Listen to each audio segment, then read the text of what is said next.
கல்வியை பற்றி 2000 வருடங்களுக்கு முன்னால ஒரு பாண்டிய மன்னன் அவர் ஒரு பாடல் எழுதியிருக்கிறார். திரு பாலகிருஷ்ணன் ஐயா பல இடங்கள் அதை பற்றி பேசியிருக்கிறார். அதோடைய கடைசி 4 வரிகள் ரொம்ப முக்கியமானது. வேற்றுமை பொருந்திய நாற்பால் உள்ளும் கீழ்ப்பால் ஒருவன் கற்பின் மேற்பால் ஒருவனும் அவன் கண் படுமே அப்படின்னு சொல்றார். கல்விக்கு 2 குணங்கள் இருக்கு. அதுல ஒரு குணம் இப்ப இவர் சொல்றது. அது என்ன குணம்னா, கல்வி கீழே இருக்கிறவன் கற்ற பின்னாடி மேல இருக்கிறவனும் அவனை மதித்து அவனோடு சேர வேண்டிய கட்டாயத்தை ஏற்படுத்தும். இது முதல் காரணம். 2வது, கல்வி என்ன செய்யும் அப்படின்னா, அதை எழுதிட்டே வந்திருக்கேன். விவேக சிந்தாமணி அப்படிங்கிற ஒரு புத்தகத்துல ஒரு பாடல் இருக்கு. வெள்ளத்தால் போகாது, வெந்தனலால் வேகாது, மண்ணலாலும் கொள்ளல் ஆகாது, மன்னராலும் எடுத்துக்க முடியாது, கொடுத்தாலும் நிறைவொழிய குறையாது. அது என்னன்னா, நம்ம எதுக்கு படிக்கிறோம்? படிச்சு நல்ல வேலைக்கு போய் சம்பாதிச்சு குடும்பத்தை காப்பாற்றி அப்பா அம்மாவை காப்பாற்றி குழந்தைங்களை காப்பாற்றுறதுக்காக போகிறோம். அதை நான் ஒருவேளை என்னால் முடிஞ்சு நான் ஒரு 1 கோடி ரூபாய் யாருக்கோ கொடுத்தேன்னா அவங்களால சந்தோஷமா வாழ்ந்துட முடியும். ஆனால் என்கிட்ட அந்த 1 கோடி ரூபாய் இருக்காது, ஏன்னா நான் அதை கொடுத்துட்டேன். ஆனால் கல்வி இருக்கு இல்லையா, அதை வைத்து நாம் கற்று நாம் பணம் ஈட்டும் பொழுது அந்த கல்வி என்னையும் அறிவாளியாகவே வைத்திருக்கும், அதை வாங்குபவரையும் அறிவாளியாக வைத்திருக்கும். என்னிடம் இருக்கும் கல்வி அவருக்கும் போய் சேரும், அவரை எனக்கு சமமாக மாற்றும் அல்லது என்னை அவருக்கு சமமாக ஏற்றும்.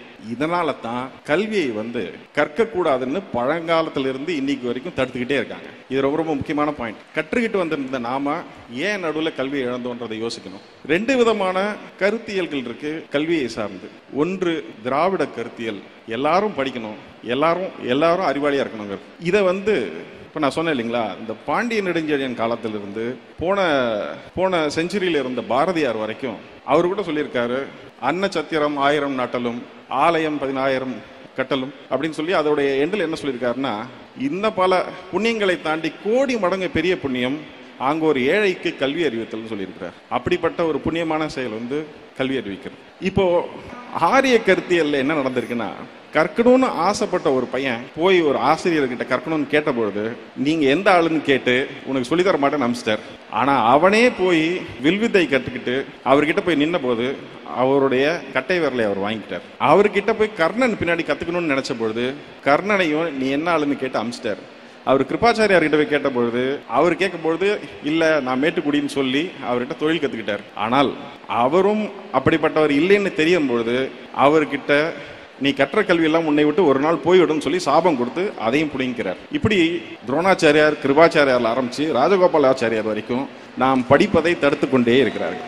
ஆனால் இந்த கொள்கைக்கு எதிராக சமத்துவம் இருக்கக்கூடாதுன்னு சொல்ற இடத்துல சமத்துவமும் சமூக நீதியும் இருக்கணும்னு சொல்ற ஒரு கட்சி ஒரு கொள்கை ஆட்சியில் இருக்கும் பொழுது அவங்க எல்லாரையும் படிக்க வைக்கிறதுக்கு எத்தனை திட்டங்கள் முடியுதோ அத்தனை திட்டங்களையும் போடுறாங்க. காலை உணவு கொடுக்குறாங்க, நான் முதல்வன் இருக்கு, தமிழ் புதல்வன் இருக்கு, இப்படி அவங்க ஒரு வரிசையா திட்டங்கள் போட்டு எப்படியாவது படிச்சிருக்கன்றாங்க.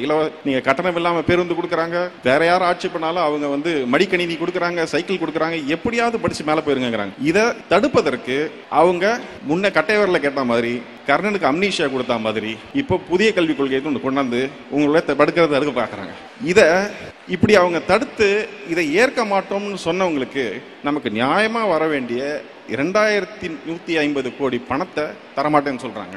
இப்போ நமக்கு உடன்பாடு இல்லாத அல்லது கொள்கையாக அரசியலாக முரண்பாடு கொண்ட ஒரு கட்சி ஒன்றியத்தை ஆளும்போது எந்த உதவியும் இல்லாமல் கைகளை கட்டி கால்களை கட்டி தண்ணீரில் போட்டதுக்கு அப்புறமா நீந்தலாம் என்று பார்க்காமல் தான் நீந்தி தமிழக மக்களையும் கரை சேர்க்கக்கூடிய ஒரு உழைப்பை செலுத்தியிருக்கக்கூடிய இந்த முதல்வருக்கு என்னுடைய மனமார்ந்த நன்றிகளை தெரிவித்துக் கொள்கிறேன். நன்றி.